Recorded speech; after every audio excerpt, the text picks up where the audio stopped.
Eliza and I recently took the ultimate Southern California food road trip, visiting restaurants, breweries, ice cream shops, and farms from San Diego to the San Gabriel Valley in Los Angeles County. You can find these very fun episodes in the This Is Taste feed.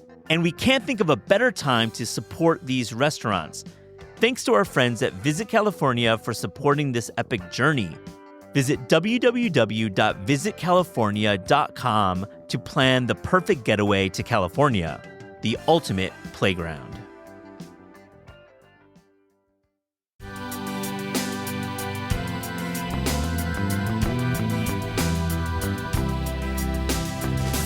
I think some people might say that data is kind of cold numbers, it's just SEO or something, but I really believe that the numbers, and including SEO traffic, and I think all of that just informs how humanity kind of moves about the internet, how they click and what they are craving, and we don't cater to it. But I do pay attention to things that do well and things that don't, and we really study it hard. This is Taste. I'm your host, Matt Rodbard. Eric Kim has a signature style with his writing, which has appeared frequently in the New York Times, where he's a columnist for the magazine. Eric blends a truly lyrical style of prose with deep reporting chops and a knack for simple and highly focused recipe development, a rare triple threat. He's also the author of the New York Times bestselling cookbook, Korean American. Now, this is a return visit to the show for Eric, and we talk about his reporting process, how he unpacks big topics in food and culture in his columns, and about some of his recent work, including stories about dumplings, Chicago pizza, the origins of Philadelphia cream cheese, and many memorable topics. Also on the show, it's the return of Three Things, where Eliza and I share what's interesting us in the world of restaurants, books, television, new food products, and much more. I hope you enjoy this episode.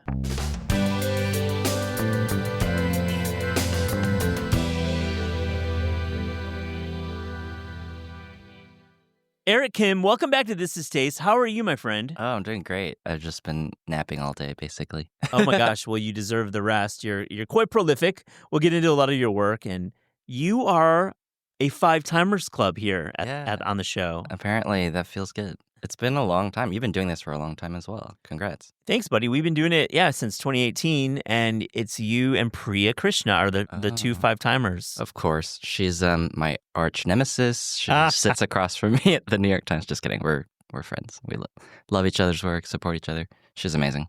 I feel like the collective brain power, the talent at the Times food desk, you sigh. I mean, I can't really imagine rivalries because everyone is so singular. Everyone is so driven, doing their own work. There's a lot of work to do. There's a lot of pages to fill. So is that a accurate? Yeah, it totally is. You know what's really funny is I think a lot of writers feel this way, but especially at the Times, we're all of us reporters, columnists, the writers are so lonely. Like the work is kind of lonely. Like you work with your editor very closely, but we don't talk to each other as much. But I really felt this yesterday in the office. We had this we kind of had like a writing session, and all of the reporters came in, and I was sitting at the table with, Julia Moskin, Kim Severson, Pete Wells was there, Priya was there, Melissa Clark, obviously, just kind of looking around, and sometimes it's overwhelming. It's like crushingly overwhelming, just the talent, and there's a lot of pressure then to try to be like as good as them because they're icons. It's pretty. I have to sometimes pinch myself and look around, but I think what's really great is when we see each other, when we're in the same room, it's very exciting, and we just kind of stand around the office, start talking, and share. We're always sharing what we're up to, and it's pretty amazing. And yeah, I think the reason any of us get to that point is because we are ourselves. Like that's the thing that's rewarded. That's something that I kind of learned early in my career, and I wish someone had told me a long time ago. Yeah, but that you don't have to be the food writer Halloween costume. Right. You should do the thing that you're good at. Yeah. And I think it took me a while, but after 4 years on the job, I feel like I kind of understand what my role is and what I'm offering to the team. Well, I love to hear about the camaraderie and Yeah. the solo nature of being a reporter. You're there with your subjects, your interview subjects, and your topics. You're not there with your team. Right. It's not really a team sport, right? Right, exactly. Though sometimes it can feel like a team sport. We just launched Dumpling Week, which is very exciting. Genevieve Ko kind of spearheaded it, and she's an incredible editor who sort of started cooking in the way that we know it now. I would say NYT cooking, I should say. She hired me, and I just think so that lineup is really special. It's 5 of us have dumplings in this package, and it was the cover of the food section yesterday. I have to mention Genevieve Ko, of course, Hetty Louie McKinnon, Sue Lee, Kei Chun.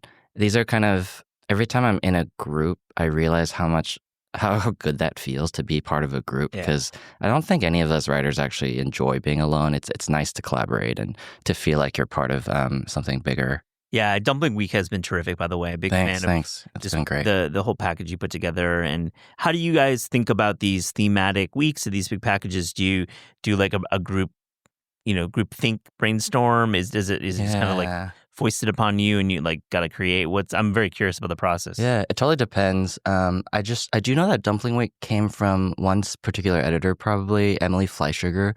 She sort of heads video and social, and it was an idea of hers a long time ago. And then Genevieve kind of made it happen. In November, she sort of asked the developers if they have a dumpling that's meaningful to them.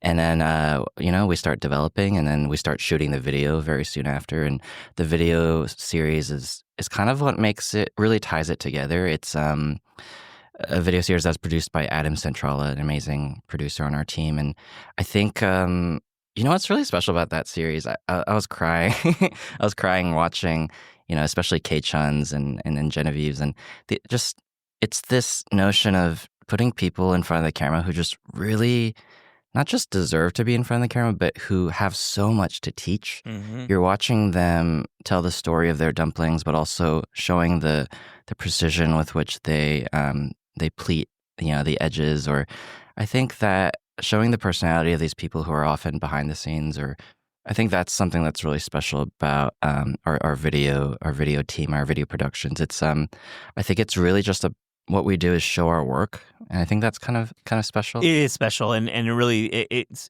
kind of the viewer feels this idea of like deep knowledge. Like to be an editor of the New York Times, you have to have deep knowledge and really have the goods. And when you throw an editor on to tell a story, it's a little different than like a media opportunity for a cookbook author. Right. This is like a little bit like this is the job. It feels like there's a weight to it that really translates in the best way. Yeah, I also think it's part of the process of a recipe. I think I've been doing a lot of thinking about the comparison between recipe development and marketing and K-pop, because the system is kind of the same. It's like, a writer spends weeks working on one recipe and goes through this whole journey in their own kitchen by themselves, right? And then, with their editor. But then by the time it gets tested and shot, and then you get to the video, and that's sort of what happens with a K-pop song. You kind of you're started in the studio, but then you end up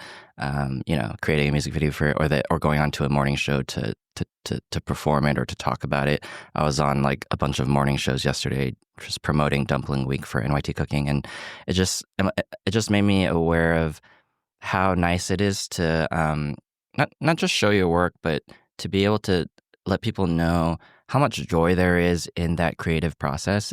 So you watch, Sue Lee, for instance, in front of the camera, just explaining how she arrived at her recipe. Yeah. There's nothing better in terms of like an advertisement for a recipe. I think that's really, if you're a creative, you really relish in the process of creating. I think that's something that I've really arrived at in my job that maybe before it was more replaced with like anxiety or something. But now I think I get to really just enjoy the actual work. I love to hear that, Eric. Yeah. I love that you're feeling the joy. Yeah. Yeah. A lot of joy. I know there's a lot of pressure at the job too, and like seeing your byline. When I opened up my Sunday, I ripped the blue bag, get out the magazine, and there's your name at the top every 4 weeks. Yeah, once a month or so. Yeah. But that is really special. It's I think there was a moment last year where just everything was so busy for me. You know how it gets, and Yeah. that was probably a time maybe you didn't even hear from me or see me that much. Actually, we did. We went on tour together. Yeah, we hung out a little We bit hung out in at Ann Arbor Michigan. and Yeah, Detroit. that was Yeah. cool. But I guess what I mean is, I was looking around me. I felt like I was kind of drowning because I was just so overwhelmed by a lot of personal changes and also, the pressure of that job, and then also, writing 2 books on the side. I think I felt like something needed to change, and I because I was looking around me and those colleagues that I mentioned, people like Melissa Clark and Julie Moskin, and I'm watching them do their job so elegantly and with like I always felt like the guy who was stumbling out the door. And and just kind of like showing up to places with messy hair. I guess that's kind of what I did today. But I think This is audio only. We're all this is good. audio. We're good. We're good. But you know what I mean. Yeah. And I was watching them, and I'm really lucky, surrounded by all these people who I can look to and be like, "Hey, you've been in this business for so long. How do you keep up? This is hard." And I got to a place of peace after a lot of therapy, and I'm good now. I hear that. Well, Eric, speaking of recipe development, before we get to some specific stories, I have some questions and terrific work over the past year. Thanks. What have you been like testing and retesting in your kitchen for a Times piece or even maybe a cookbook you're working on? Yeah, I have to say my my kind of lane this year that I want to swim in is sort of the 30-minute recipe. Melissa Clark and I were talking about this recently. I really I'm really trying to go back to basics and create dinner recipes or just complete meals that you can make in 20 to 30 minutes. There's something different about that than a 45-minute dinner, and I don't know. I think I realize that the recipes that actually last longer and the ones that really make it out to people are the ones that are just so quick, and the ones that are, I still want to delight and surprise and teach. That's kind of the main thing about the food section, where a lot of us who do the service journalism for NYT Cooking, we're really teachers at heart, and some of us like actual teachers in past lives. But I think I really am. I've been working on this. I turned in this tak bulgogi, like chicken bulgogi, and Yeah. it was an assignment from an editor, but I like that it was my first recipe I did this year, and it was the perfect way to just start the year and to set the tone and be like, this is delicious. And it's also incredibly simple and easy, and my family loves it. My mom ate it. I made it for her for lunch once, and she was like, "Oh, this is perfect. Don't change a thing." And that just feels good to.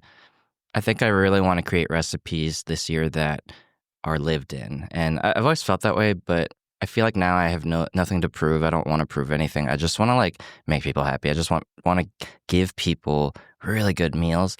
But also a part of me, the ambitious part of me, wants to create like a bunch of viral recipes. I mean, you have to look at the leaderboard once in a while, and NYT Cooking, the app, your data analytics are probably as good as they get. So you get to see, what's working, what's not. Yeah. Do you look at the numbers a little bit? I look at the numbers. I've always been a numbers person. I started at the Food Network as a digital, managing editor, whatever it was called, programming manager.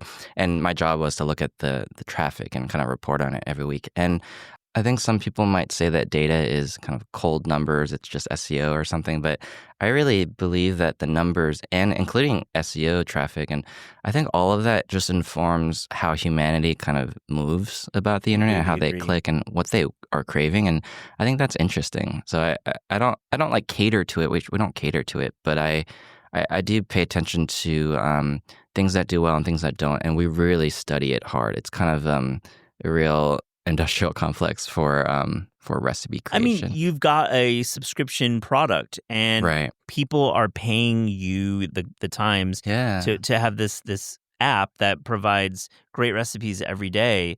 Unlike, say, like advertising-based food media, which is just spray and pray a little bit. Yeah. You need to make sure you give the people what they want. They're giving you their money to cook. And it's also, we've spent the last 4 years really building trust with that product. Great I word. think Man, it's been fun. Emily Weinstein wrote a cookbook, right? Easy weeknight dinners, and Absolutely. we've sort of been taking that on the road. And I sort of think of it as like me, Melissa, Emily, and Genevieve as well. I sort of think of it as we're kind of not proselytizing, but we're kind of taking NYT cooking on the road. And by doing that, we're meeting a lot of fans, readers, and it's really interesting to meet those people up close. It's different than like my cookbook kind of audience. It's more like just people who really like making dinner.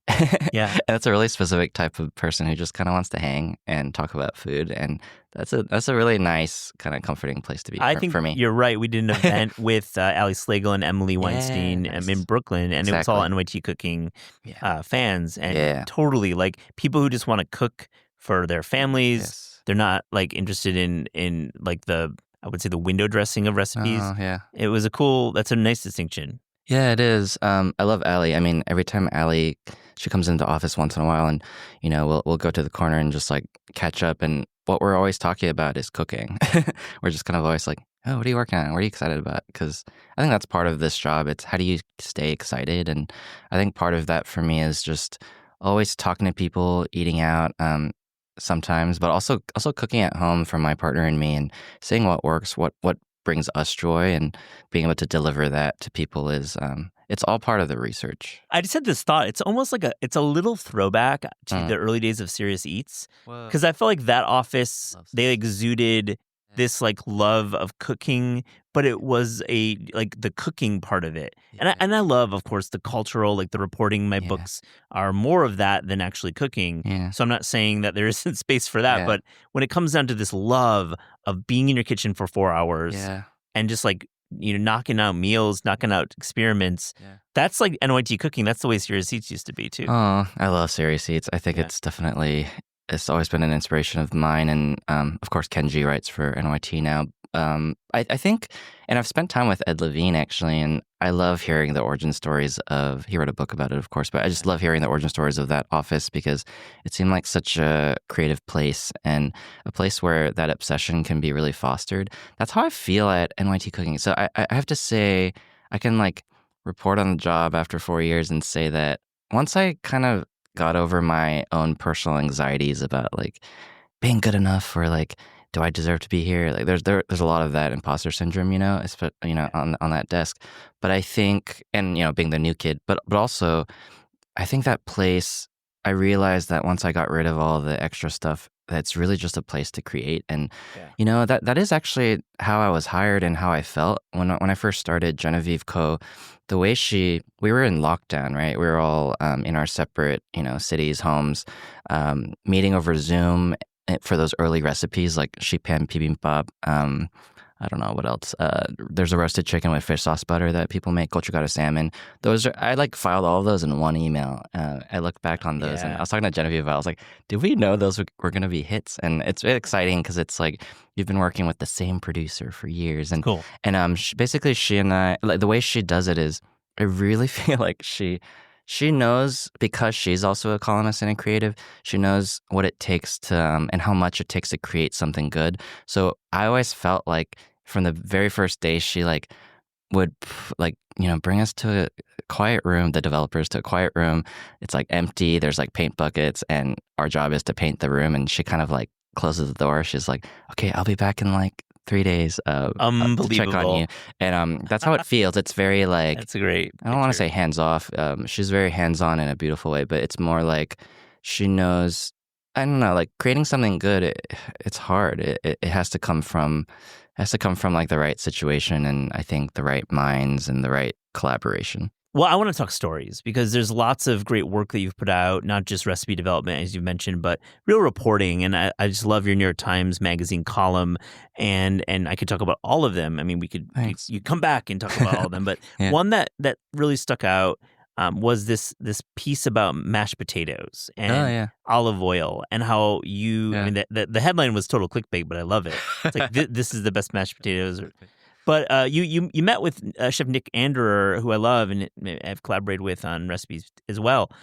What did you learn about mashed potatoes, and why are they, Eric, truly your favorite mashed potatoes? Yeah, those are great. I think for me, what happens is, especially in New York City, I sort of stumble around and sit at the bar and maybe order something that looks kind of interesting or strange or out of place on the menu. And there was one night where I had been eating just so much turkey. I think I had come back from the studio having roasted maybe like, I don't know, 7 turkeys, or it was a lot of protein that day. And I needed just something that I didn't have to chew.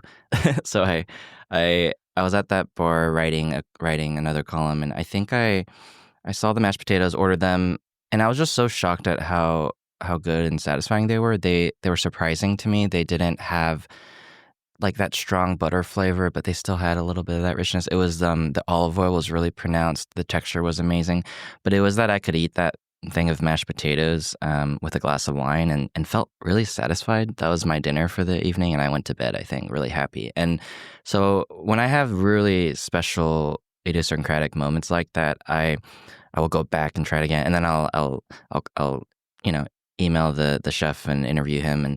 But what was really special about that column was I knew that the potatoes were special, but I didn't really know what the story was yet. And so it had 2 options. It was almost going to be a food desk story about the power of bay leaves, because he simmers bay leaves in the milk, and that perfume really flavors the rest of the mash. But then what's really special about the mashed potatoes too is I went one morning to watch him make it in his kitchen, and I made it with him. And it's nice to do that, to record how a chef does it in their restaurant kitchen, because that's the story of those potatoes, and the way he mashes them.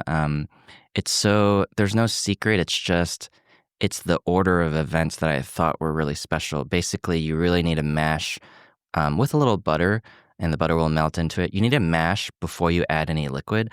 And I think people are afraid of over mashing, but you can mash as much as you want. Mash it till it's smooth, when it's like that dry, fluffy, like potato steaming out. But then once you add the liquid, that's when he folds it in almost like a salad, or almost like he's, I don't know, gently adding flour to It's like a low chocolate intervention batter. way of mixing it in. Yeah. Yeah, exactly. And so that texture is really special. And I think just that care taught me a lot about mashed potatoes. And then underneath that was a love story. There was, I don't know, I had caught him the day after like a night out with his wife, because it was their wedding anniversary, I think. And then by the time the column came out, it was Christmas, and it was their engagement anniversary. So it was just really lovely. I just really got to know the couple, and my editor, Kristen Shambrod, always says, you sort of fall in love with your sources. She didn't say like too much, Yeah. but that's part of the, we talked about this before, being a journalist, like you don't want to fall too deeply in love with your sources, but when you spend a whole month with them and really get to know their story and their mashed potatoes, and it's fun to tie that together to tell the story of a single place. And for me, it was that corner seat at the bar. Yeah, it was a wonderful story, and I really think the romance and the way they came together as partners in the restaurant first, Yeah. and they fell in love. It was really natural, and a lot of food Natural. writing, it's tough. Like sometimes Mhm. it's a little forced in there, Thanks. and the way yeah. you kind of wove it in, it was almost like eighth graph is when it came in. Like Oh, it wasn't thanks. like the lead. Right. Well, you had a lead, but it was like a sneaky lead. It was like Right. I love it. It was a great. Thanks. piece. I really appreciate it. Yeah, I think it's hard to write about a recipe that doesn't have a story, right? So I think those columns, I think the reason that maybe, thanks for saying that they read naturally, it's because the story just was so good. It's just there. But it takes it takes like a month of reporting and really spending time with the story. I also found last year that a lot of my columns were couples. Like it was about a chef and a partner, and I think some of the best restaurants are opened by a chef partner Yeah. kind of like team, and it's like front of house, back of house, and that's sort of my favorite kind of restaurant as well. Eulalie is one that does it really well. Oh yeah, that's a great place. Yeah. Well, another piece. Wasn't for the New York Times mag, but it was more for the food desk. You tackle New York cream cheese and Philadelphia cream cheese, Yeah. and like the idea that maybe Philadelphia cream cheese isn't from Philadelphia, and you give a little shout out to the Hudson Valley in it as well. What did you learn about New York style cheesecake and its origin story? Yeah, it was something really simple. Just that, contrary to popular belief, Philadelphia brand cream cheese was born in New York and is produced in New York still. And close to you, right? Yeah, Upstate. I live not far from Chester, New York, Chester, New which York, is yeah. a great little town in the Hudson Valley in Orange County, and it's where it originally was made. Yeah. Yeah, I think for me, those kind of food history stories are fun because I think I'm able to use my academic background to really find the actual facts. And if it's so much of American food history is fed to us by the corporations that started these, but to be honest, those corporations are the story, I think.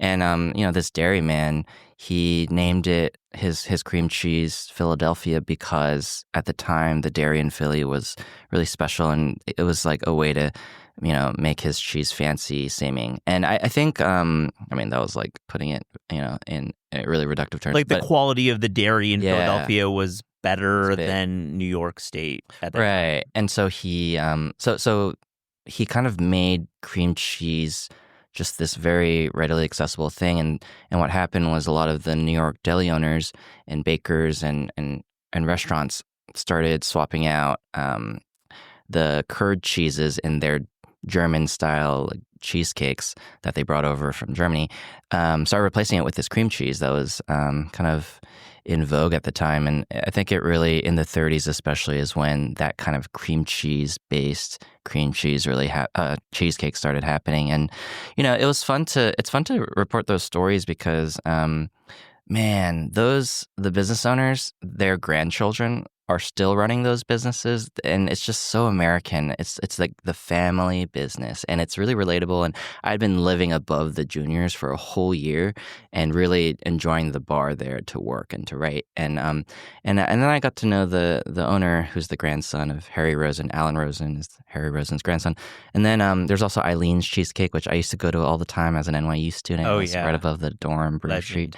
Yeah, and so it's fun. It's fun because deep dish pizza has these similar like generational kind of people still. Those people are still alive. They're still here, and you can ask them things. And it's fun to. He showed me so many like the juniors guy showed me so many pictures of the days when as a 5-year-old he would come in and he was like, oh, that counter used to be this other thing, and then there used to be seats there, and I think that nostalgia is really special when you can tap into it and have a primary source, when you can find that. And only with American food can you really do that. It's interesting. I agree, and I love that cheesecake. I feel I've spent plenty of time at Junior's in Brooklyn. Yeah. Great club sandwich. And then you got to admit, it's like one of the better cheesecakes you're going to find. Yeah, it's a good cheesecake. I think one thing people really need to know about, especially that Junior's cheesecake, is it's meant to be eaten at room temp. Yeah. Like you really need to let it sit out. But that's the other thing. These recipes, that story really started with the recipe. I made the Junior's cheesecake recipe at home, and it just felt so good. It seems simple, but it's that first step of beating the cornstarch into the cream cheese and almost making like a roux of sorts. And then when you add the other 3 blocks of cream cheese, that resultant texture is just the smoothest, creamiest thing you've ever done. And there's like no air bubbles, but it's really fluffy and light. And I don't know. I was just amazed that I personally could make such a good cheesecake from scratch. And so I like to share that with people. When I have those wins in the kitchen, that's why I'm coming to NYT Cooking with a recipe to be like, oh my God, I found something really great. You found the hack. I mean, I talked to David Leibowitz, and I've talked to a couple other overseas American chefs, and they've all coveted Philadelphia. Yeah, they miss it. They can't find it in Paris and Spain. Really? And it's like the cheesecake doesn't hit the same, basically. I heard that there are some countries that really rely on and value Philadelphia cream cheese, so they have it, but it is interesting to see which ones don't. I mean, in fact, cream cheese was sort of an accident after that dairyman was trying to make, I can't pronounce this, but Neufchtel? Neufchtel, okay. Neufchtel, that French-style cheese, which is... So anyway, it's actually kind of related. Well, last spring you headed to Chicago, and you spent some serious time in Chicago enjoying pizza. You unlocked some things. I want to have a broad conversation about Chicago pizza for you. I love that we're going here. Yeah, we're going there, and you had talked about the deep dish in your writing, but I think you dabbled with tavern a little bit. Yeah. But when you ended up on a recipe that was inspired by your Chicago visits and the reporting you did, what did you find out? Man, it was fun. That story, I really lived it for months before it came out. Okay, what did I find? I found a recipe that was the closest to the original, like the Platonic source. And and I made it at home, and it was really delicious. And contrary to popular belief, it wasn't this like rich, heavy thing. It's like this biscuity dough, this biscuity base, and the tomato sauce is really fresh and clean, and kind of like a nice, margarita. And then it's really good with sausage. And what was really special about that story was, again, like the cheesecake, all the primary sources are still around, and they were there when it was first happening. And so I made pizza with Mark Malnati, and I watched him Of Luminati's. of Illuminati's pizza, yeah. and and his, I feel like that family was really, was close to the original. And I don't want to go like too much into the lore and stuff, because it's you can read about it, but it's what was really special to find was there were so many people out there, deep dish pizza, fanatics or historians, people who just really dedicate their lives to kind of nailing down that history, because so much of that history is just word of mouth. It's like, like I was saying before, it's kind of like that with American food. It's if you can say that you invented it, then you're gonna get a lot of tourists to come to your place. I appreciate that story because I feel like I really found as close to the truth as I could, and then I laid it out in history. And Peter Regis is someone who really helped me a lot, because he sort of found an original newspaper clipping that was like the closest thing to the original from Uno. And I think what's special about that is you get to ask the descendants to describe their experience, and it's sort of like a game of, I don't know. It's sort of like a multi-plot novel or a multi-plot film where you have all the different strings, and then when you piece them all together, you get the truth. And I guess that's what reporting is. But Absolutely. I was really excited personally that I was able to find people who could sort of confirm that, oh yeah, that is kind of close to the one original, because my dad used to work there with him. And but we put a little bit of, some people put like yellow dye in theirs, and some people do like different things. But that biscuity texture, tracking down that biscuity dough, which is, I think, is closest to the original, that was like sort of my ding ding moment. But hey, I have to say, that piece came out, and I'm not sure how many people read it. That And happens sometimes. And that happens sometimes, but it made me wonder, like, just we have an obsession, and it doesn't mean that other people will share that. I mean, we have an obsession with restaurant pizzas and like ranking them, and but when you come down to it, when we're talking about like the texture of the dough, I think most people with Chicago pie, they're talking about the structure and the pan size, not the texture of the dough. Fully agree that a biscuit is a great way to describe it. I've always thought there was maybe lard in there, but it always felt like there was something that harkened to a Southern American biscuit more than like the New York style, like the dry, or even Detroit style with the frico crust and a little bit of cheese in there. The Chicago pie is the deep dish that is definitively about the doughy crust. And it's polarizing. It's polarizing. I mean, a lot of people, modern people, love Pequods, which is this whole other category style, but the pan pizza, But I have to say, it was this moment when Mark Malnati kind of pulled at, he like really knows that dough so well, and he's so proud of that dough. It's like, the dough that was passed down to him, and he took a piece of the raw dough and he ate it, and then he told me to eat it, and I was like, oh, okay. And so I ate the raw dough, and it was like a shot of alcohol. It was just so like fermented, and it was so it tasted like, when you get those grocery store Pillsbury biscuits in the tube. In the tube that you crack, and you're like, it's going to like blow up. Yeah. It was kind of similar to that, and not in a really delicious way. And that itself came from a very specific time in American history as well. So it's like, it's interesting to, when you have those reference points, they help you understand the chemical makeup of something. And I like that cooking is the way to enter that conversation and to kind of get really dorky about something like deep dish pizza. Yeah. Is there a topic like deep dish pizza that you're thinking about right now, that you're doing a little investigation? I think my goal this year is to just make life easier for myself and write delicious recipes. But I am finishing up a video. It's a Recipe Quest episode on our YouTube channel. One of my shows on there, and it's Jajangmyeon. You're gonna like this. Yeah. Oh my god. We've been talking about this. Yeah, we have. Yeah, you helped maybe me start a year the journey. ago. Yeah, right.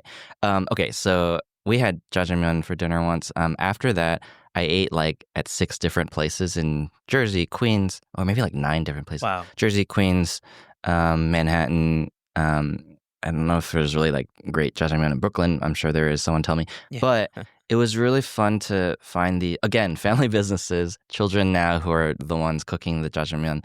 And because I wanted to find a good New York City, New York metro area jajangmyeon. These Korean black bean noodles that sometimes I forget about, to be honest. But every time I eat them, I'm like, this is like in my top 5 favorite, the most delicious things in the world. The root of pork is like key. I like the porkier ones. The porkier ones, yeah. me too. Yeah. And but it was really fun this thing that I've been eating my whole life, and to be honest, have created recipes for. It felt good to just have that much data, having interviewed all those people and eaten those bowls and learned what makes a really good jajangmyeon. And one of the key things is that you really have to focus on the broth, like making sure the broth before it becomes a thickened sauce, gravy, making that broth really flavorful. And it's every time, I think that's my main takeaway culinarily from last year. I just learned so much about the power of cooking with water and boiling and steaming, and it's like the gentler cooking, the extraction of flavor into liquid. That's something that it's the kind of flavor like in a kookbap that makes you go. It's like yeah, it's a puckering of the lips. Yeah, the glutamates are popping. Are popping, and it's like because it's been extracted through that soft cooking technique. Great call. I bet as an aside, in Brooklyn, I bet Sicko, the crew at Sicko does jajangmyeon. Yeah. And Sobi. Oh, I feel that. Yeah, that's a good idea. I feel she's doing it, but it's such a great dish to really dig into. And we haven't talked a lot about Korean food. You mentioned a little bit at the top. It was intentional. You're of course known for Korean cooking with your cookbook, but you report across the broad spectrum of food. Yeah. But I do want to ask you just broadly about Korean food right now. I mean, you're tapped in. You have a lot of thoughts, and you've traveled extensively for it. Yeah. Broadly, what's exciting you about this time when Korean food is being heralded in the fine dining spaces? There's incredible middle ground, like with the Coats of the world. And then, of course, there's so many new openings in all phases of Korean, all styles of restaurants. There's so much going on right now. And how do you, Eric, wrap your head around this exciting moment? Yeah. The mainstreaming of Korean food, especially since we've first talked before Korean American came out, I feel like as you were talking, I was like, you're right, it has been amazing. But I do think maybe I take it for granted now. I'm a little bit spoiled. Same. There's Absolutely. such great Korean food all over New York City, right? And I do love talking about it because it's a different conversation every week. Going on tour with you for Korea World definitely kind of showed me some new things. Okay, I think this will always be my hill to die on. I really love seeing Korean Americans just embracing their individuality. I have to say, I'm just gonna go here because it's a theme, and the way I've processed hate from my own community, it's really evolved, but the hate has not changed. I think I get less of it now that I'm more established, but I think when I first started writing about Korean food, I wrote a kimchi piece for the New York Times. From that moment on, I would get a lot of authenticity gatekeepers, and after 4 years of that, and even yesterday before I had to go on the Today Show to talk about my kimchi mandu, trying to wake up, get in the zone, the first thing I read on my phone is this hate message from someone who's like, oh my God, your kookbap is such a shitty, like, no Korean would do this. No Korean would put sun-dried tomatoes. That's such a bummer. Yeah, it's a bummer, but it's like, that. And I got to go to the office and, kind of whine about it to my colleagues. And Priya Krishna understands this from her own community. But it's this thing where after 4 years, I understand it. I understand the psychology of that. It's like, I've explained it many times, but it's the scarcity mindset. You haven't seen yourself represented on the page, but now that now that we finally get to be represented in a variety of ways, have 5 dumplings and not just 1 dumpling. Do you know what I'm saying? I think it's nice to really celebrate people who are being innovative. And I wasn't trying to be innovative with my cookbap. It's just I have this. My first column for the magazine was this soup rice where the broth is made with ingredients I could find near me where I live in Brooklyn. And when I was developing that recipe, I was really stressed shopping for the kombu and the anchovies. I couldn't find them, and I actually ran into Ham El Whaley, one of my colleagues. I was like, hey, he caught me when I was making this like frowny face, and he was like, what's wrong? I was like, I can't find kombu near us. What is going on? It's not even at Tenichimar or whatever. And he was like, oh, what if you tried dashi powder? And I was like, I love dashi powder, but Genevieve won't let me, which is good because I landed on sun-dried tomatoes. Like I had some sun-dried tomatoes, and I loved it's something I learned from Rachel Koo. So I believe she's Chinese British, maybe, but she's wonderful, right? And she made like a cassoulet soup, back in the day with sun-dried tomatoes and dried shiitakes as like a umami lender. And I think I loved this idea of turning my red kongnamu kukbap into an even redder thing that had the depth of a sun-dried tomato that really did take the place well of kombu. Yeah, I could see Kongnu Kukbap recipe being a polarizing recipe because there's folks who read the Times who have 3 generations of these kukbaps, and that scarcity mindset is real, and you've really laid it out beautifully about why it happens.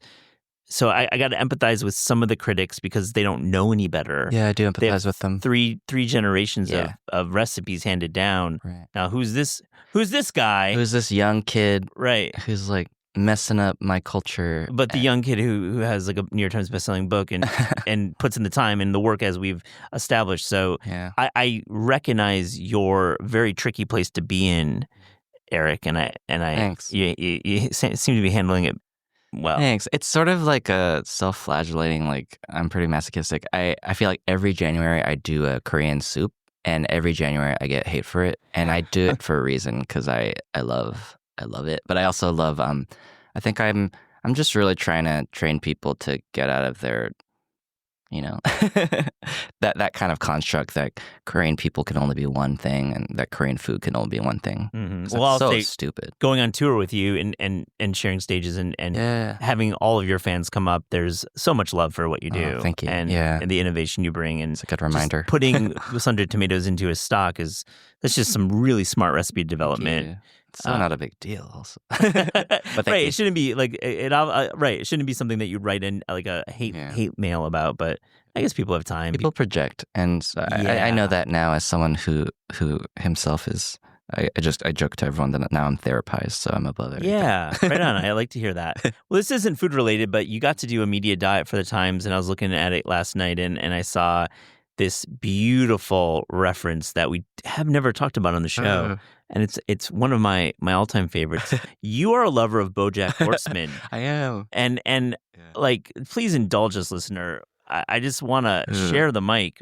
Well, let's just remind folks, why is this show so great? Wow, what a great show. Okay, I'm going to try to make this quick.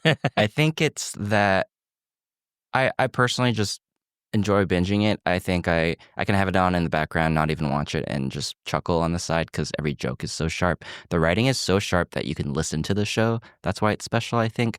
I also just really, it's one of those shows that I think it's about depression and the creative process. It's at least the first few seasons, or the whole show, to be honest.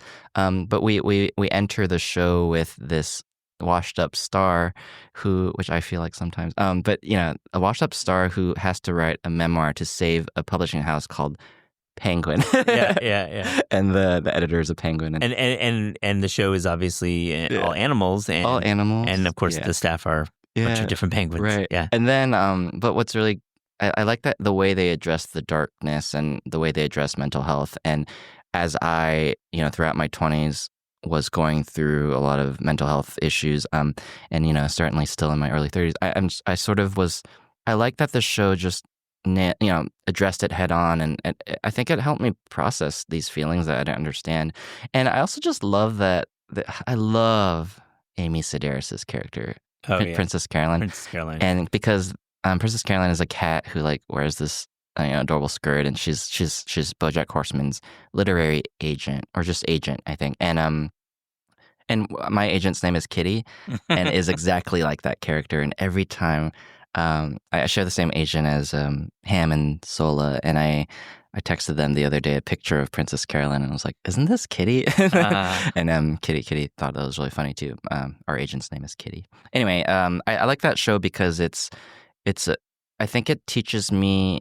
It's almost like I'm studying writing and beats, and not that I really am interested in being a TV writer or anything, but it's really helpful for me to really get inspiration from other forms of genre. So I like that show for that reason. I just think it's perfectly written. Yeah, it's a beautiful show, written well. Ending worked for me. Yeah. Series Yeah, me ending. too. What did you like about it? I mean, I liked. We've never talked about this show. I mean, I liked the comment on Hollywood. I Yes. thought that was Right. in this world of Entourage, which has a certain portrayal of Hollywood celebrity culture. Yes. This was like the opposite, Yeah. and the BoJack character is written, as you said, really well. It's absolutely about depression and dealing with trauma as well. Yeah, you're right. There's a lot of that happened to that character through his career, the horse's career. Yeah.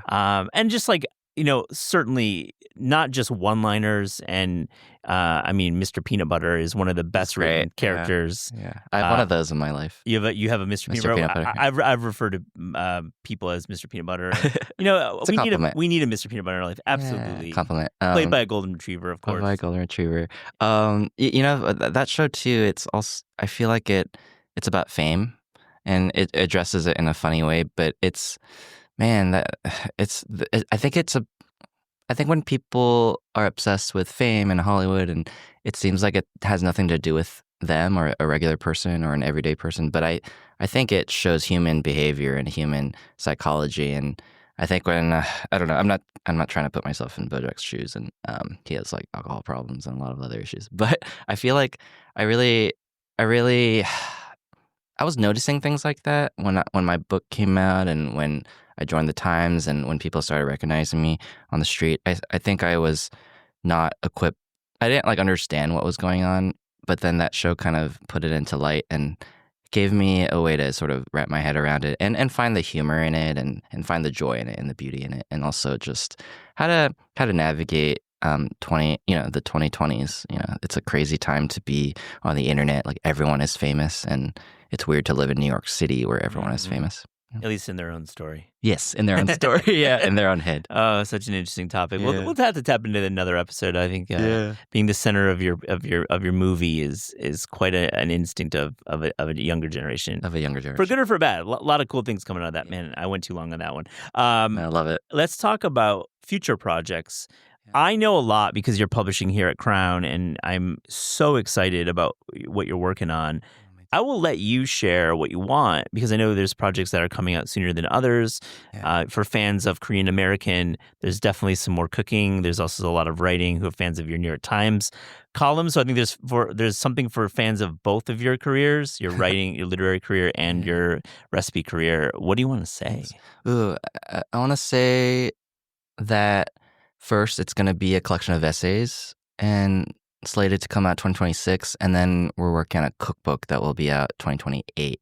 So right now, all my energy is on the collection of essays, because it's really coming off the tail end of Korean American. Not just the narrative in that book itself, where I drive away from my mom's house waving bye to her. It's like I think this next book starts on that drive from Georgia to New York. And so it kind of addresses my 20s and my life in New York, and all the many careers and past lives I've had.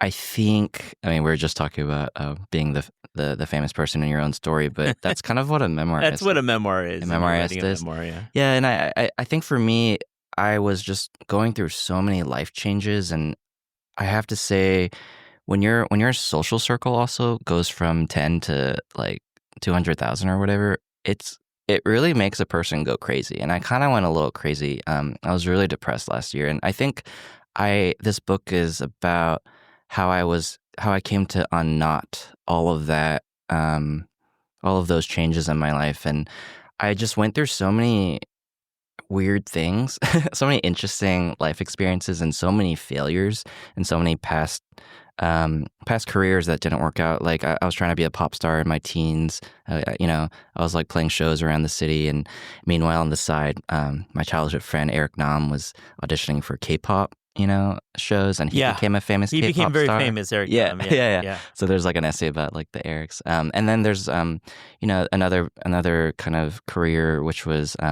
academia. I was trying to be a professor, and I was in my early 20s. I'd never had a real job. I didn't know how to talk. That's the irony of my life right now. I talk a lot, and I froze in an exam, and that essay about that exam room and kind of the racism I experienced there got me my book deal. So I'm excited to tell these stories because I think they tell really universal stories that a lot of people have been through, and I'm excited to share it because I think I think when I first started imagining this book, I was like, oh, it's gonna be a tell-all. I'm gonna cancel everyone. Oh boy. And it was like that. But now it's more like, whoa, how did I get through it? Because this is more of these were dark times, and I want to help people who go through these things because this is just the world we live in. And and also some of the stories are really delightful. They're just the weird, quirky things that happen to you when you're traveling all the time. And Sorry, I could talk about it forever. I need to write the book. Yeah. The book will be out, and we'll have you back, of course, next year when it's out. And I'm thrilled for you. And just hearing you speak, just in this time in the studio, it's obvious that you think through things before you speak. You obviously think before you write, and it's such a unique approach to the end result, which is right now a staffer at the New York Times, like a unique trajectory. I'll say approach and trajectory. It's definitely a unique, very, very specific experience. I think my main joy right now is finding kind of peace in the creative process.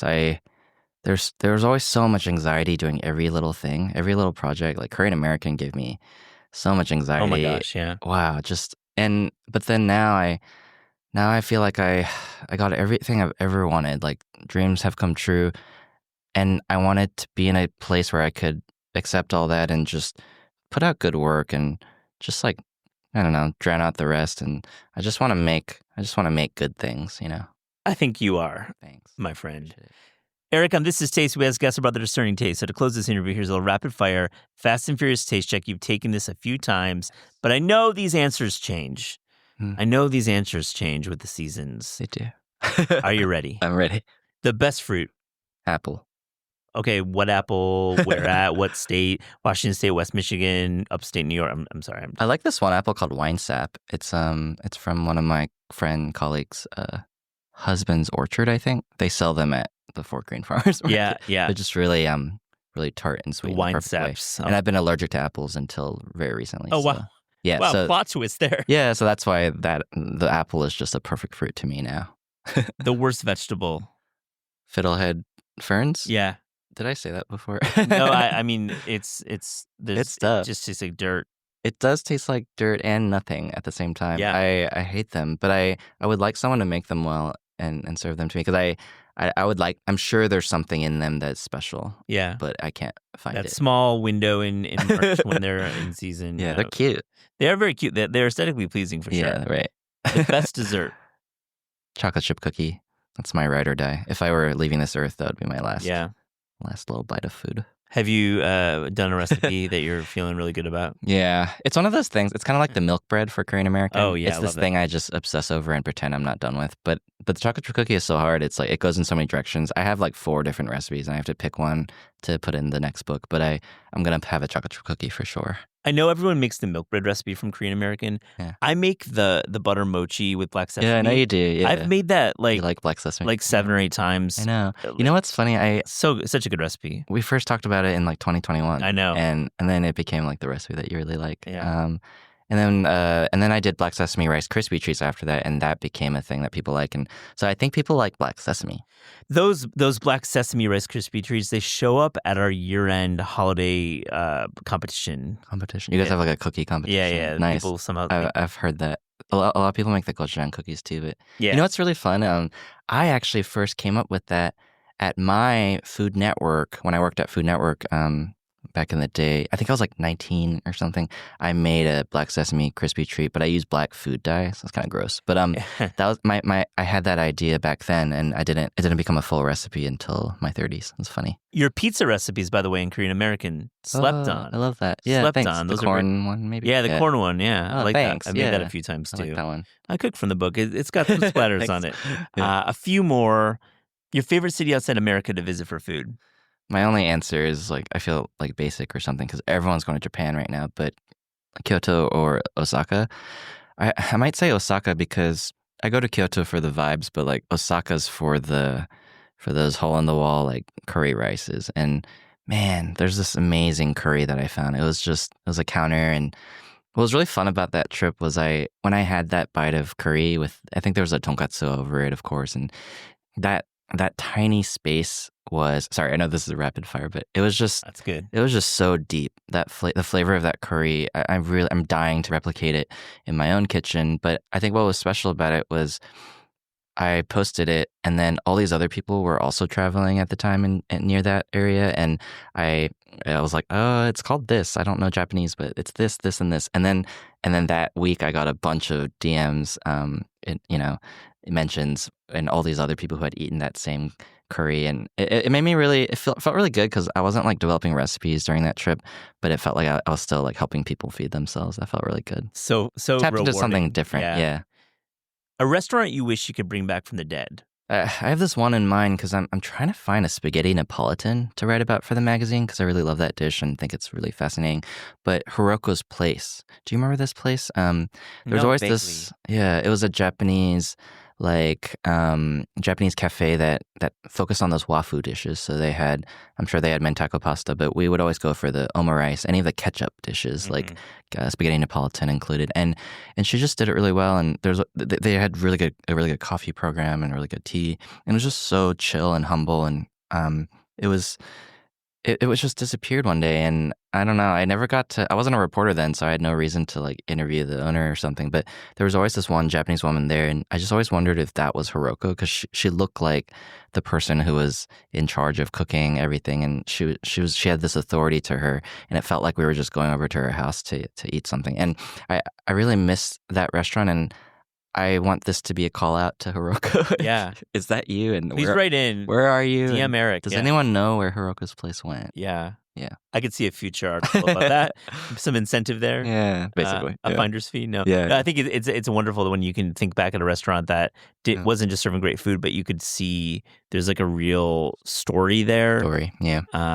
That's the beauty of this job. Yeah, that's Truly true. is. That's true. What was your top restaurant of 2024? No other restaurant comes to mind because there were so many great meals, but Ole. Yeah. Can I name two? You can name two. I think Ole is great. Great. Ole. Call. Give Ole's a shout out. Ole's my Korean spot because our mother's the woman who owns that restaurant and cooks it and runs it with her daughter Lisa. She cooks like my mother a little bit. They come from a similar part of Korea, and I really I reported about their naengmyeon once, but then I realized that just all the food there is kind of like home food. It's like food that I could and want to eat every day. But then there's also Omagrasa, which is a pizza place by me, and I have like this soul bond with that restaurant. I don't know what it is, but they make really good brick oven pizza, but they also do beautiful salads. I wrote about their salad last year. I like that place because it's a place where we can just decide to go, last minute and be like, oh, maybe Omagrasa. It's our neighborhood spot. And then we go, and he makes really good bread. It's just this talented baker, Adam Baumgart. And he trained under Gabrielle Hamilton and worked at Prune. And so it's that kind of food that's like, I call it, is it soft boy food or gentle boy food or something? I don't know. It's like those kinds of cooks who are just so in touch with their hands and the seasoning. And it's not that kind of like over salted TikTok food that is kind of trending at restaurants right now. And I like his food. It's like, it feels like I'm at his house eating a salad. I wanted to tap into soft boy food with you another time. we were riffing on that at dinner recently. Yeah. That was great. We'll come up with something. Okay, your last one, your favorite sandwich. Tomato sandwich. Yeah. Yeah. Tomato, mayonnaise. Sometimes furikake, but sometimes just salt and pepper. Bread choice? Always has to be a really good white Pullman loaf. I really like, I like white soft breads. I've been really into white soft breads.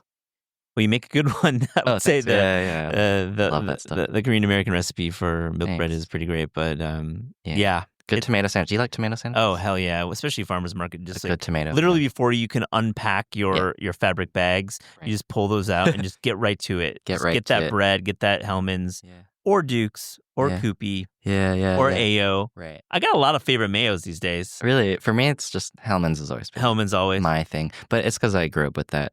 But I have to say, last year's tomatoes kind of sucked. Don't you think? Last year had bad tomatoes in the Hudson Valley, at least. Had incredible stone fruit. That's what I heard Incredible stone Maybe fruit. you told me that. Yeah. I mean, the weather has been wild, and I these know. farmers, I just pray for them. Yeah. It's been rough. It was rough. I just remember eating like one tomato sandwich and be like, oh, this was bad. And so I was just like, I don't even want another one. And then I just ate apples. Yeah. All year. Apples were great. Better than 23, I agree. Yeah. So hopefully this year. 25, everything's going to be great. Oh, I hope. Yeah. Well, Eric Kim, thank you so much for joining this. Oh, thanks for having me. Such a fun time.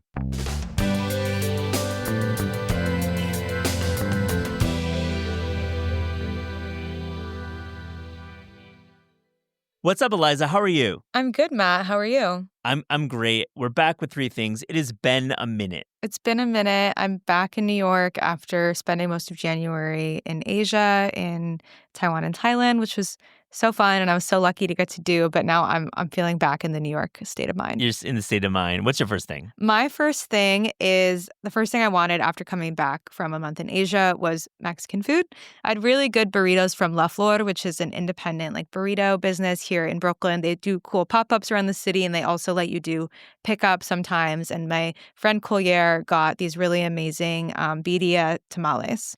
Oh my goodness. So you order on Instagram. Yeah, she ordered on Instagram, and then we had these tamales and made some salads and things to go with them. And I really enjoyed it. I'd never had a birria tamal before, and it had just this really nice contrast of that good masa kind of enveloping that kind of flavorful, stringy birria. It was perfect. Do you think it's going to go brick and mortar soon? Do you get a sense, or is it? I have no idea their business model or what they want, but I have been seeing them do fun pop-ups at places like Time Again over the summer, and I think Frog. So I would definitely recommend following on Instagram, seeing when they're doing a tamal drop, and getting in line. I'm going to get in line. Maybe we can get into the office. I'm so into that. I'm craving it right now. Yeah. It's a strong first thing. What's your first thing? Strong first thing, indeed. Well, I'm still thinking food. Well, it is the theme of our show. I have a great conversation with Caroline Eden coming up, and it's terrific. It's later this week. I just have to call out her book, Cold Kitchen. I've read a bunch of memoirs recently. I'm back in the reading groove, and it's been all memoirs all the time. We have a couple future guests who've written memoirs, and I've just dug into them. This is Caroline's her memoir, and anyone who doesn't know Caroline, she's the author of several books, award-winning, including Black Sea and Red Sands. Are you familiar with her work? I haven't read it, but I know the name, and it's something that's always on my notes app list of books, Yeah, no, it's definitely worth checking out. And I love the format of this book. While Red Sands and Black Sea are more, I would say, they're slightly cookbooks, but they're not readers, right? I read this on my phone like I usually read, and it just flew by. Caroline's journey is really remarkable, and she writes about travels throughout Eastern Europe and the Baltic region, and each chapter is an essay. She took the Trans-Siberian Railroad for 10 days on the train in Russia. That was a remarkable essay, and it kind of squares some of the war that's been happening between Ukraine and Russia, and I think that was a really poignant piece. And she goes to Bulgaria. I talked to her at length about Bulgaria, a place I really want to go visit. And I just think her writing is really, really crisp, and it's all centered around the Cold Kitchen is her home in Edinburgh, and she reflects on all of her travels while coming home to this kitchen and cooking some of the recipes. And, it sounds a little precious, in theory, but man, the writing is so good. I'm sold on this concept, and I just love her prose. The book is called Cold Kitchen. Check it out. Okay, now it's going to be at the top of my reading list. I really want to. Yeah, you'll like it. It's your shit for sure. You'll like it. Yeah, it sounds great. What's your next thing? My next thing is I have been making a lot of pasta at home since being back. all of the 4 days that I've been back. I've had pasta twice. And I've been using this really good pasta from Flour and Water, the restaurant in San Yeah. Francisco. They have their own pasta line. They use North American semolina and the organic bronze dye for the different shapes. I think it's just a really delicious pasta. It has a really nice texture and some of that semolina flavor. And I've just been using it at home to make cacio e pepe and like a good tomato sauce. I think if you're buying like, you don't want to go for Barilla, but something a little bit more than that, but also not as precious as having fresh pasta. It's a really nice thing to have on hand. Yeah, having a quality premium dry pasta, what a move. Have you been to the restaurant ever? I've been many years ago, so I Yeah. haven't been in a while, but they're a very like established restaurant in Yeah. the Bay Area food scene for a good reason, and it does make me want to go to the restaurant the next time I'm back in the Bay. Yeah, we published a cookbook here too years ago, and it still is in print and really vital. It's a beautiful book and I think kind of a pioneering book, to be honest. Really good. Oh, I love that. Yeah. What's your next thing? My next thing is I did this episode about Kingston. It was really popular. I got a lot of feedback online and the numbers prove the numbers and people really wanted to hear more about Kingston. So I've been going with frequency. I've been up 3 times since that interview aired. And there's a lot of new shit happening in Kingston, and I had to do a little Kingston scene check. Oh, please. I haven't been upstate in a little while now, so I'd love to hear about it. Well, everyone should go to Kingston first and foremost. I know I keep saying that, but it's really easy to get there, and it's just outside the city. And the first place is Pinkerton's Bakery. It's a bakery from Angela Pinkerton. You know, she came from San Francisco's Pie Society, which was a really beloved bakery and pop-up there. And before that, she was at EMP. And really such a talented pastry chef. She opened up in this. It's a really cool space. It's like very open. It's the kitchen is super. It's there. They're baking the pies right there. There's a little bit of a seating area. Really user friendly. I love the design of this space. And I got to try Angela's passion fruit meringue with bay leaf custard. Ooh. It's really, as you can imagine, the new citrus meringue of my dreams. It's so Wow. good. So, Eliza, the second place I visited in Kingston is Fancy Bagels. Have you seen this on Instagram? Fancy Bagels? Yes. Fantzye. I have to look at it 3 times, but that's how you say it. Amazing. I like what they're doing there a lot. Elena Carlson is the founder, and she used to work up in Martha's Vineyard and has moved into Kingston and is doing. I would call it that new bagel shop that it keeps popping up all around the country. It's Kingston's version, which is kind of like has like a real chef point of view. Really, really excellent bagel sandwiches. Of course, the bagels were really, I would say, toothsome in the best way. My kind of bagel, and they do a Gouda with Jake's Gouda bagel, which I thought was a really nice, simple bagel sandwich. Hash browns with trout roe and creme fraiche. They're doing these hash browns to order. A little chefy and really, I love it with a bagel sandwich. You get the hash browns on the side. They've got cool smears. Like they've got a fermented chili and a lemon caper smear. So they're doing like the flavors that we want in our smears. I don't know if I want scallion anymore. I want fermented chili. That's me. I want scallion fermented chili. Yeah, right. Let's do them both together. Really like Fancy. I can't wait to see them grow and expand. I feel like they're just getting started. It's a really cool place. I bet they'll do dinner at some point. I'm just like totally speculating. Last stop in Kingston is Sorry Charlie. A new-ish pizzeria. I think it's like 6 months old. I finally was able to visit. It's the team behind Hudson and Packard in Poughkeepsie. I think they got like the highest ranking from Dave Portnoy. Last time we're going to say his name on the show, but really, really high marks there.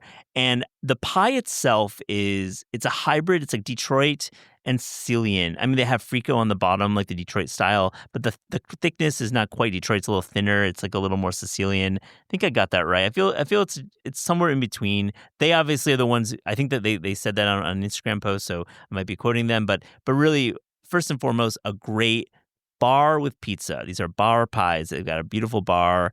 Great NA beer menu. Shouts to Al's Ale, and just a cool place to hang out. One pie I want to call out includes dill pickles, bacon, ranch, red onions, and pecorino. Whoa. Really, really good. Really, That really sounds good. really good. Yeah, I like this pizzeria a lot. I definitely want to go more than often, more than I probably can make it there, but I love it. And the other pie that stuck out was the Debbie Got Drunk It's mozzarella, pepperoni, banana peppers, vodka sauce, sesame seeds, whipped Ricky. They call him ricotta Ricky. I'm just reading the menu because it's fun. Hot honey basil. That's a pie I will eat often. I wish I could go up there more often, to be honest. Yeah, I wish I could go up there more often too. At least you're outside of the city. Yeah, no. It's great. But it's so fun, I think, to have a city that has so many fun food things going on and continuing to pop up. It just makes it the perfect weekend destination. Yeah, definitely. What's your last thing? My last thing is not a food thing, but I really want to talk about Severance. Not at length, because it's annoying to hear people talk about a TV show if you've never listened to it before. But I just want to say to anyone who might be listening that does not watch the show but was debating it, I think it's just really good TV. And Matt and I talked about it when I was watching the first season in preparation for this one coming out. I was not one of the people that had to wait many years as you did. But I think it's just really good storytelling, and it's cold out right now, and a lot of people are looking for something to just kind of plug into and hole up with, and I think it's very good television. I like that we're speaking in broad strokes because I think that you're right. Like, we don't need to go into plot points because that's spoilers and some people don't watch Severance. But by the way, Kingston is where they filmed Severance. So let's talk about these great restaurants. And I know Ang is a great Chinese restaurant. It has a plot point later in the season. And of course, the Phoenicia Diner up the street was on the episode. So I love the Catskills, Hudson Valley vibes there. Yes, it's just great storytelling. And I just think that they call it whatever in the industry a mystery box show. I think that that's always going to get people talking online, but it's not just about the mystery box. It's about the people and the characters. They haven't forgotten that there's actually humanity behind these mystery box stories. And I want to know more about the characters. The actors are so amazing. And I think that their lives are interesting, and there's so much heart in this show. Yeah, I completely agree. I think the acting is so strong and the writing is so strong. Everything is thoughtful. It doesn't feel like one of those shows, Westworld maybe, that they don't know where they're going with it. It's really clear to me that they know what this is building to, and that they're not just building in terms of what they're revealing, but the way these characters are interacting with each other. Also, it's beautifully shot. Westworld was truly one of the most frustrating TV viewing experiences of my life. Yeah, I gave up after a certain point because I just felt like there was no point. After season 2, you're like, this is the cliffhanger, but incredible. Yeah, no, it feels very considered. So I think people should watch Severance. Yeah, what's your last thing? That's a great plug for watching TV. No, I think it's great that you brought that up. My last thing. So on my monopod, which is me talking about things without you in the room, and Dear Diary, very very interesting way to do content, but. I talked about at the end briefly because I went through many different products I spotted at the show. I mentioned Frost Buttercream, and I was able to connect with them, and they sent me their product. And I have to say, Eliza, this is very cool. So first off, it's a buttercream that's commercially available. Buttercream, I think, is having a moment. Do you agree? Oh, I don't like buttercream. That's fair. I think it is the worst option on a cake. I would much prefer cream cheese frosting or just whipped cream. Fair. Okay. No disrespect to Frost Buttercream. I'm so sorry. You're speaking your own personal opinion here, and I think you're right about buttercream. There is nasty shit out there, frankly. It's not great when you're getting it at a commercial bakery. And what I like about this product, first and foremost, is that it's pared down ingredient wise. They really show the 5 or 6 ingredients in the frosting on the packaging. So I appreciate that. I also just appreciate that Liv Truesdell, who's the founder. I connected with her at the show, and I like that she's like, you can actually eat it out of the container, and she's giving me permission. I know that that's not the main application for Frost Buttercream, but when you want to dip in and have a little bit of that vanilla buttery, little bite after dinner. Listen, I'm all about. You're eating straight buttercream as your dessert. Okay, that's it. You're judging me, which I appreciate.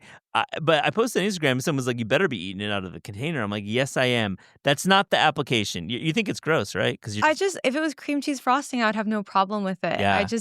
Look, maybe I haven't had the right buttercream. That's what I'm saying. Frost is there's something about it. It's I'm on the website right now. It's a great vanilla. They're nailing the vanilla. The texture is right. But like they want you to actually bake with it. So here's what I'm saying. A great product, you can whip it in like a KitchenAid or just like with a whisk for like 2 or 3 minutes, get it nice and aerated. And there you have it. You have this great buttercream for any kind of, I would say, loaves, cupcakes, obviously, if you want to go there. And I'm pulling for these guys as young founders. They're new to the game. And it's a category that I love when I go to shows and I see a category that I didn't think needed to be changed. Like, it's like, wow, that's a brand. Like, there's a new buttercream available commercially. So I was kind of into that. So you haven't been sold. If you like it, I love it. No, that's not how we roll here. Not at all. We have difference of opinion, and you don't like it. So, but I think maybe I'll bring some into the studio, and you can try it or not. But yeah, how about I'll bring in like a muffin or a loaf cake or something, and then we can frost it and try it and have it. Yeah, I think that's great. I've actually never tried it in its intended purpose. I sampled it on the show. I have not baked anything yet. I plan to this weekend, and I'm going to use it in something. I don't know quite what. I was thinking actually Eric Kim's mochi cake. I think with buttercream would be pretty cool. I don't know. I'm like riffing here. I'm just thinking what I would put the buttercream on. But yeah, you're speaking to. I'm team cream cheese frosting. You are, and I like cream cheese frosting.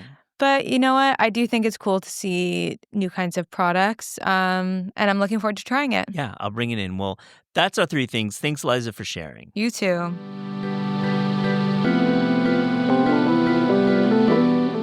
This is Taste is hosted by Eliza Abarbanel and me, Matt Rodbard. The show is produced by Shalia Harris and Pat Stango and edited by Clayton Gumbert. Theme music by Steve Rydell. Visit Taste online at tastecooking.com and make sure to subscribe to our newsletter for updates on all cool things that are happening.